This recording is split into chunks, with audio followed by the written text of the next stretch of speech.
خداوند یسوع مسیح کے زندہ اور مبارک نام میں آپ تمام ویب ٹی وی دیکھنے والوں کی خدمت میں سلام عرض کرتا ہوں۔ آج پوری دنیا میں مسیحی لوگ مسیح کا مردوں میں سے جی اٹھنا اور اس کی خوشیاں سیلیبریٹ کر رہے ہیں، اور یہ میرے لیے ایک بہت بڑا پریویلیج اور اعزاز ہے کہ میں آپ لوگوں کے درمیان کلام کی خدمت کے لیے کھڑا ہوں۔ آج میں آپ کے ساتھ اس پیغام کو شیئر کروں گا جو مسیح کے جی اٹھنے کا پیغام اور اس کے جی اٹھنے کی گواہی اور خوشخبری ہے۔ اگر آپ کے پاس بائبل مقدس ہے تو آپ میرے ساتھ دیکھ سکتے ہیں پہلا کرنتھیوں کا خط، اس کا 15واں باب اور اس کی غالباً پہلی آیت سے لے کر ہم 3 آیت تک کتاب مقدس میں سے پڑھیں گے۔ اب اے بھائیو، میں تمہیں وہی خوشخبری جتائے دیتا ہوں جو پہلے دے چکا ہوں، جسے تم نے قبول بھی کر لیا تھا اور جس پر قائم بھی ہو، اسی کے وسیلے سے تم کو نجات بھی ملتی ہے، بشرط یہ کہ وہ خوشخبری جو میں نے تمہیں دی تھی یاد رکھتے ہو، ورنہ تمہارا ایمان لانا بے فائدہ ہوا۔ چنانچہ میں نے سب سے پہلے تم کو وہی بات پہنچا دی جو مجھے پہنچی تھی، کہ مسیح کتاب مقدس کے مطابق ہمارے گناہوں کے لیے موا اور دفن ہوا، اور تیسرے دن کتاب مقدس کے مطابق جی اٹھا۔ خداوند اس کلام کے وسیلہ سے ہم سبوں کو برکت بخشے۔ جس موضوع پر میں آپ کے ساتھ بات کروں گا وہ ہے مسیح کے مردوں میں سے جی اٹھنے کی کیا اہمیت ہے۔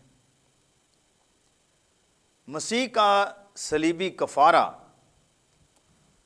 اور اس کا مردوں میں سے جی اٹھنا، میں سمجھتا ہوں کہ یہ مسیحیت کی، کرسچینٹی کی جان ہے۔ اگر مسیح کا کفارہ اور مسیح کا جی اٹھنا مسیحیت میں سے نکال دیا جائے تو پھر مسیحیت ایک بے جان، کھوکھلے اور مردہ مذہب کی مانند رہ جاتی ہے۔ مسیح کا جی اٹھنا اس کائنات میں سب سے بڑا معجزہ ہے۔ یہ میں اس لیے کہہ رہا ہوں، ہسٹری یہ بتاتی ہے کہ بہت سارے ایسے انبیاء کرام اس دنیا میں آئے جن کی دعاؤں سے اور جن کی خدمت کے دوران بہت سارے مردے زندہ کیے گئے، لیکن جب وہ خود موت کا شکار ہوئے تو وہ مردوں میں سے زندہ نہ ہو سکے۔ لیکن یہ مسیح کی شان اور مسیح کا جلال ہے کہ نہ صرف انہوں نے مردوں کو زندہ کیا، بلکہ وہ خود بھی اپنے کہنے کے مطابق تیسرے روز مردوں میں سے جی اٹھے۔ مسیح کا مردوں میں سے جی اٹھنا بنی نوع انسان کی تاریخ میں سب سے اہم واقعہ ہے۔ بہت کچھ اس کائنات میں ہوا ہے، بہت کچھ بنی نوع انسان کی تاریخ میں ہوا ہے، لیکن اس سے بڑا جلالی اور شاندار کام ہمیں کہیں نظر نہیں آتا۔ مسیح کا مردوں میں سے جی اٹھنا ہی تمام بنی نوع انسان کے لیے سب سے بڑی خوشخبری ہے۔ جیسا کہ ہم نے پہلا کرنتھیوں اس کے 15ویں باب میں یہ پڑھا، پولس کہتا ہے کہ میں اب تمہیں وہی خوشخبری جتائے دیتا ہوں جو مجھے ملی تھی، کہ مسیح خداوند کوئی اور نہیں، کوئی مسیح کا ہم شکل انسان نہیں، کوئی مسیح کا رشتہ دار یا اس کا چچا زاد بھائی نہیں، بلکہ مسیح خداوند خود ہمارے گناہوں کے لیے کتاب مقدس کے مطابق موا، دفن ہوا اور تیسرے روز مردوں میں سے جی اٹھا۔ یہی کلیسیا کی گواہی ہے، یہی بائبل کی خوشخبری ہے، اور یہی وہ پیغام ہے جس نے زندگی اور بقا کو روشن کر دیا ہے۔ مسیح کے مردوں میں سے جی اٹھنے کی کیا اہمیت ہے؟ نمبر 1، مسیح کا مردوں میں سے جی اٹھنا مسیح کی الوہیت کا ثبوت ہے کہ وہ خدا کا بیٹا ہے، وہ خدا کی طرف سے اس دنیا میں آیا، وہ باپ میں سے نکلا، کلام مجسم ہوا۔ اگر ہم پولس رسول کا خط رومیو کے نام اس کا پہلا باب پڑھیں تو اس کا پہلا باب اور اس کی غالباً دوسری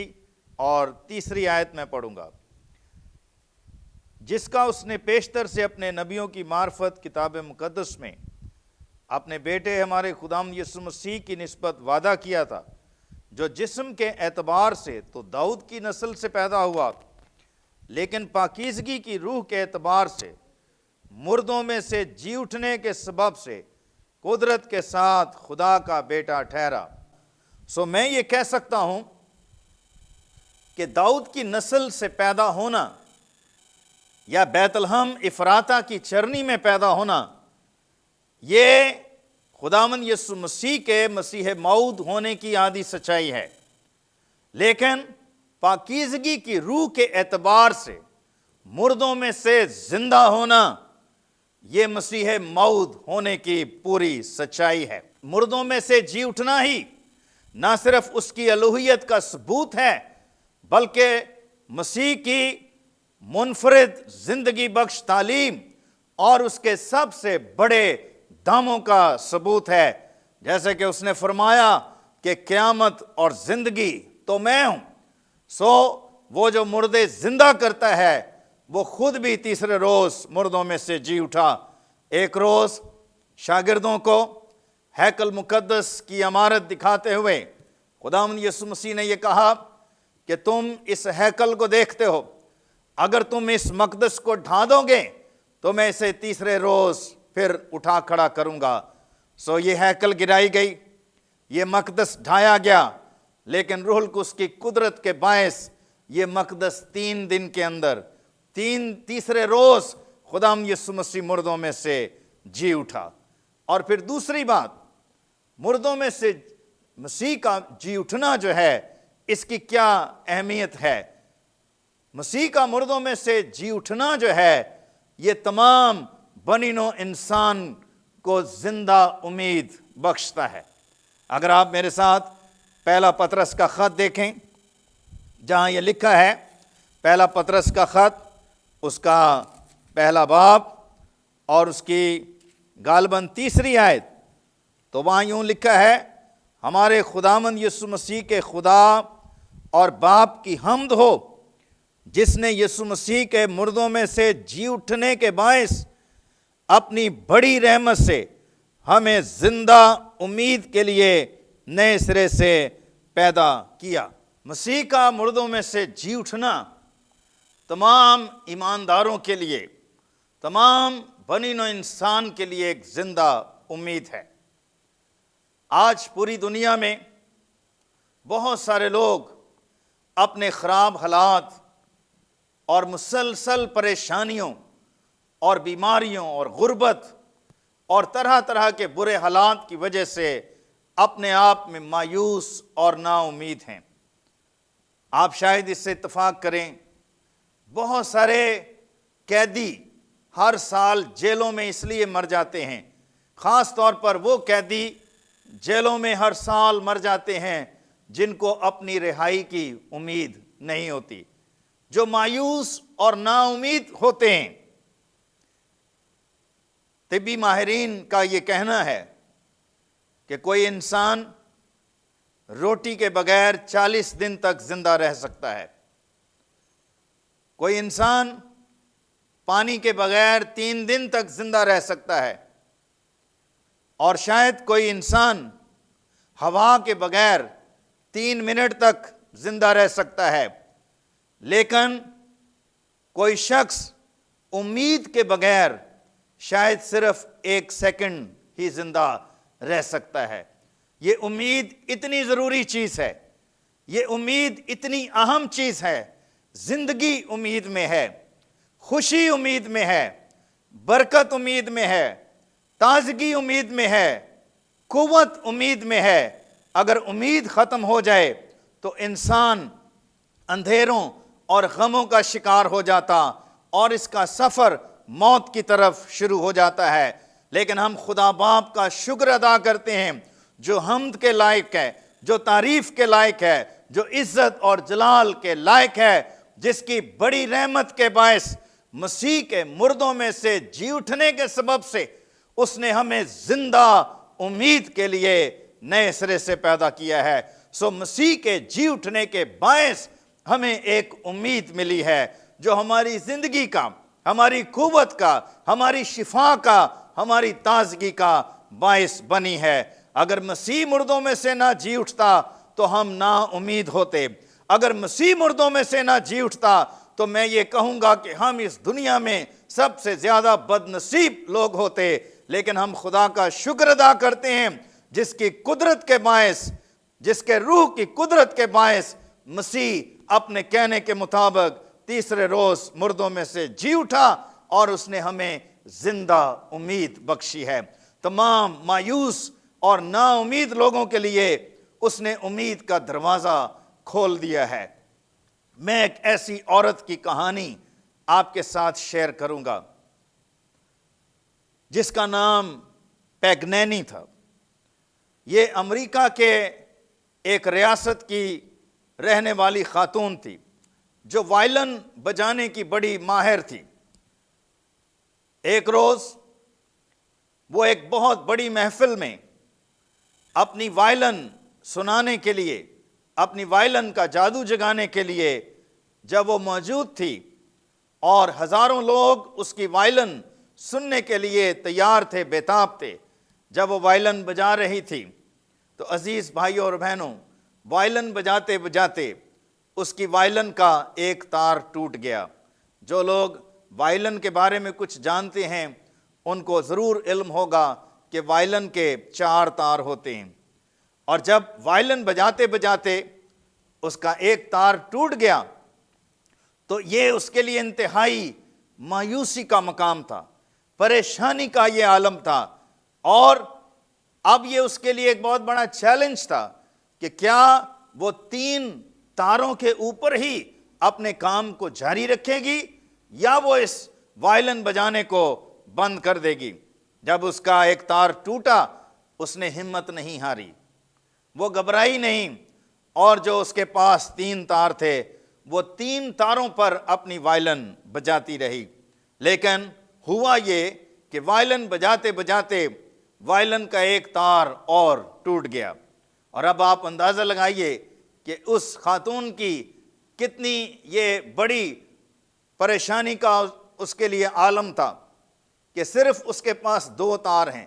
ہزاروں لوگ اس کی وائلن سننے کے لیے جمع ہیں، لیکن اس کے باوجود وہ مایوس نہیں ہوئی اور وہ 2 تار کے اوپر ہی اپنی وائلن بجاتی رہی۔ اور ہوا یہ کہ مزید تھوڑی دیر کے بعد جب سارا زور ان 2 تاروں پر پڑا تو وائلن بجاتے بجاتے اس کا تیسرا تار بھی ٹوٹ گیا۔ اب یہ اس کے لیے اور بھی مایوسی کا لمحہ تھا کہ اب وہ کیا کرے؟ کیا وہ اپنا کام بند کر دے؟ کیا وہ اپنا وائلن بجانا چھوڑ دے؟ کیا وہ ہزاروں لوگ جو اس کی وائلن سننے کے لیے آئے ہیں ان کو مایوس کر دے؟ اس نے بغیر ہمت ہارے ایک ہی تار پر اپنی ساری محفل میں وائلن بجایا، اور یہ تو وائلن سننے والوں کے لیے اور ان لوگوں کے لیے جو اس ہال میں موجود تھے، اس آڈیٹوریم میں موجود تھے، یہ ایک بہت بڑا معجزہ تھا کہ اس خاتون نے ایک ہی تار کے اوپر وائلن بجا دی ہے۔ جب شو ختم ہوا کچھ لوگوں نے اس خاتون سے، پیگنینی سے، یہ پوچھا کہ ہمیں آپ یہ بتائیں کہ اس کا کیا راز ہے کہ آپ وائلن کا ایک تار ٹوٹا، آپ وائلن بجاتی رہیں، وائلن کا دوسرا تار ٹوٹا، آپ وائلن بجاتی رہیں، وائلن کا تیسرا تار ٹوٹا، آپ پھر بھی وائلن بجاتی رہیں اور آپ نے ہمت نہیں ہاری۔ اس نے کہا میں اس کا راز آپ کو بتاتی۔ میرے خاندان میں 4 لوگ تھے، میں، میرا شوہر، میرا بیٹا اور میری بیٹی۔ ایک روز ایسا ہوا کہ میرا شوہر ہاسپٹل میں دل کے اٹیک کے باعث اس دنیا فانی سے چلا گیا، اور میں یہ سمجھتی ہوں کہ میری وائلن کا ایک تار اس دن ٹوٹ گیا۔ پھر اس کے بعد کچھ عرصہ گزرنے کے بعد میرا جوان بیٹا جس کی عمر 18 سال تھی، وہ ایک روڈ ایکسیڈنٹ میں روڈ پر ہی تڑپتا ہوا اس دنیا سے چلا گیا، اور میری وائلن کا دوسرا تار اس روز ٹوٹ گیا۔ کچھ عرصے کے بعد میری بیٹی جس کے ساتھ زیادتی ہوئی اور جس کو درندوں نے مار ڈالا، اور یوں میری وائلن کا تیسرا تار بھی ٹوٹ گیا،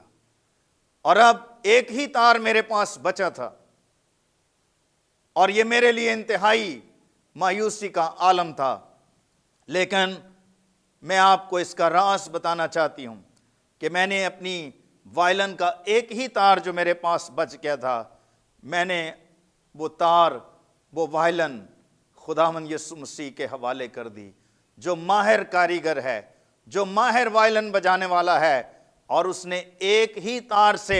میری زندگی کو قائم رکھا ہوا ہے، جس کے باعث آپ لوگوں نے آج برکت پائی ہے۔ سو میرے بھائیوں اور بہنوں، ہو سکتا ہے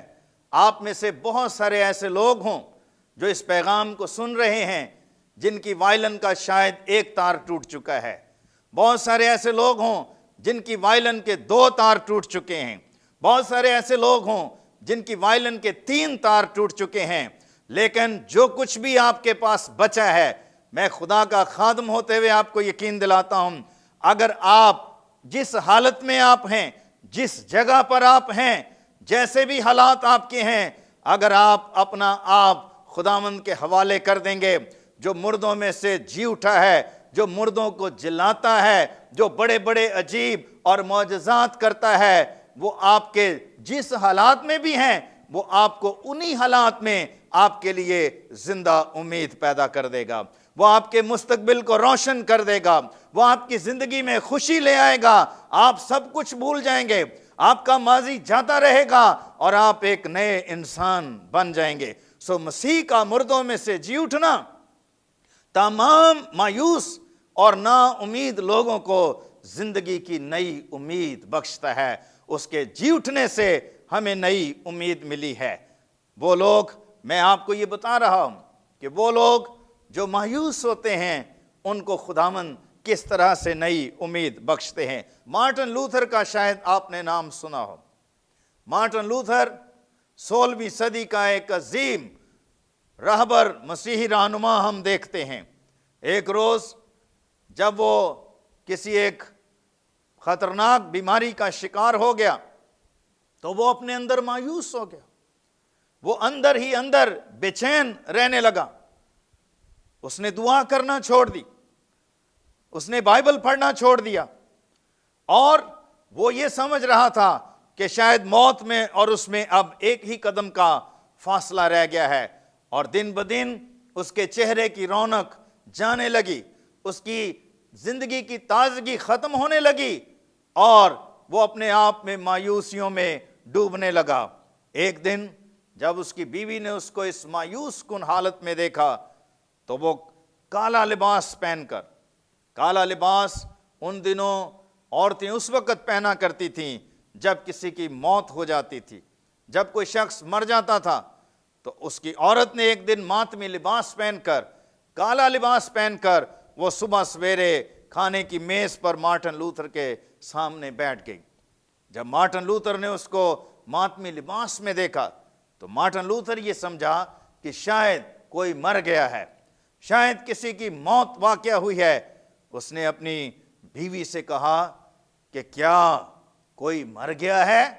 جو آج تم نے یہ کالا لباس پہنا ہے؟ وہ عورت کہنے لگی ہاں کوئی مر گیا ہے۔ مارٹن لوتھر اور بےتاب ہوا، اس کو ایک دھچکا لگا کہ کون مر گیا ہے۔ اس نے اپنی بیوی سے پھر دوبارہ پوچھا کہ کون مر گیا ہے؟ اس کی بیوی نے کہا مارٹن لوتھر کا خدا مر گیا ہے۔ جب اس کی بیوی نے یہ جملہ کہا، یہ جملہ ہتھوڑا بن کر مارٹن لوتھر سے ٹکرایا اور اس کو ایک بڑا دھچکا لگا، اور وہ کہنے لگا کہ خدا کی بندی، اے نادان عورت، تجھے معلوم نہیں کہ تو نے یہ کیا کہہ دیا ہے؟ کیا کبھی خدا مر سکتا ہے؟ مارٹن لوتھر کی بیوی نے کہا کہ اے مرد خدا، اگر خدا نہیں مر سکتا تو پھر مارٹن لوتھر کا منہ کیوں لٹکا ہوا ہے؟ اس کا چہرہ کیوں لٹکا ہوا ہے؟ تو کیوں مایوس اور کیوں نا امید ہے؟ کیا تیرا ایمان ہے مارٹن لوتھر کہ تیرا خدا زندہ خدا ہے اور وہ زندگی بخشتا ہے؟ جب یہ باتیں اس کی بیوی نے اس کو کہیں، مارٹن لوتھر دوبارہ ایمان پر کھڑا ہو گیا اور اس نے ایمان سے یہ کہنا شروع کر دیا کہ وہ خداوند جس نے صلیب پر میرے لیے جان دی، وہ خداوند جس نے صلیب پر میرے لیے خون بہایا، اس کے مار کھانے سے میں نے شفا پائی ہے۔ اور اس کا یہ ایمان لانا، اس کے ایمان نے خدا کی رحمتوں کا دروازہ اس کے لیے کھول دیا اور وہ ایک مہلک مرض سے شفا پا گیا۔ سو مسیح کا مردوں میں سے جی اٹھنا جو ہے وہ تمام ایمان لانے والوں کو زندگی کی امید بخشتا ہے۔ میرے بھائیوں اور بہنوں، اگر آج آپ مایوس ہیں، اگر آج آپ پریشان ہیں، بیماری نے آپ کو مایوس کر دیا ہے، غریبی نے آپ کو مایوس کر دیا ہے، آپ کے بچوں کی نافرمانی اور گردن کشی نے آپ کو مایوس کر دیا ہے، آپ کے دوستوں نے آپ کو مایوس کر دیا ہے، آپ کے کاروباری حالات نے آپ کو مایوس کر دیا ہے، اسی وقت اپنے آپ کو خداوند کے سامنے لے کر آئیں۔ وہ آپ کی ساری مایوسیوں کو، ساری نا امیدیوں کو دور کرنے پر قادر ہے۔ سو مسیح کا مردوں میں سے جی اٹھنا جو ہے وہ ہمیں پھر سے بحال کرتا ہے، پھر سے زندہ کرتا ہے۔ لفظ قیامت جو ہے انگریزی زبان میں اس کے لیے جو لفظ استعمال ہوا ہے ریزوریکشن، ریزوریکشن کا مطلب ہوتا ہے پھر سے کھڑے ہو جانا، پھر سے تعمیر ہو جانا اور پھر سے واپس قائم ہو جانا، اپنی زندگی میں لوٹ آنا۔ سو میرا خدا جو کائنات کا خالق اور مالک ہے، میں اس کا خادم ہوتے ہوئے آپ کو یہ خوشخبری دینا چاہتا ہوں کہ مسیح خداوند ہمارے گناہوں کے لیے کتاب مقدس کے مطابق وہ ہوا، دفن ہوا اور تیسرے روز مردوں میں سے جی اٹھا، اور اس کے جی اٹھنے کے باعث آج ہمارے پاس ایک زندہ امید ہے۔ تمام دنیا کے لیے ایک خوشخبری ہے کہ زندہ ہونے والا خداوند وہ آپ کو بھی زندہ کر سکتا ہے۔ آئیے اپنے سروں کو خدا کے حضور میں جھکائیں، میں آپ کے لیے دعا کرنا چاہتا ہوں۔ خداوند ہمارے مہربان پیارے بزرگ آسمانی باپ، میں اپنے ان تمام بھائیوں اور بہنوں کے لیے، بزرگوں، جوانوں اور بچوں کے لیے جو اس وقت اس کلام کو سن رہے ہیں، تیرے حضور میں منت اور فریاد کرتا ہوں۔ جتنے لوگ اپنے حالات کی وجہ سے پریشان ہیں، اپنے کاروبار کی وجہ سے پریشان ہیں، اپنی صحت اور اپنے مستقبل کی وجہ سے پریشان ہیں، تیرے جی اٹھنے کا مکاشفہ انہیں ملے، تیرے جی اٹھنے کی سچائی ان کے دلوں میں جگہ پائے، اور خداوند انہیں فضل دے کہ یہ اپنا آپ تیرے سپرد کر دیں، اپنا آپ تیرے حوالے کر دیں۔ اور میں جانتا ہوں کہ تو ہمیں مخلصی دینے والا، ہمیں رہائی بخشنے والا، ہمیں شفا بخشنے والا ہمارا خدا زندہ خدا ہے۔ دنیا کے معبود محض بت ہیں، وہ سونا، پتھر، لکڑی اور چاندی کے بت ہیں، لیکن تو ہمارا زندہ خدا ہے، جو بولتا ہے، جو چھوتا ہے، جو چلتا پھرتا ہے، اور جو ہماری دعاؤں کے جواب دیتا ہے۔ اے خداوند، تو نے میری دعا کو سن لیا ہے۔ خدا باپ، خدا بیٹا، خدا روح القدس کے نام سے میں یہ دعا مانگتا ہوں، آمین۔ آخر میں میری طرف سے، میرے خاندان کی طرف سے، میری کلیسیا کی طرف سے، اور ڈبلیو ویب ٹی وی کی تمام ٹیم اور سٹاف کی طرف سے آپ سبوں کو مسیح کا مردوں میں سے جی اٹھنا مبارک ہو۔ خداوند آپ سب کو برکت بخشے، آمین۔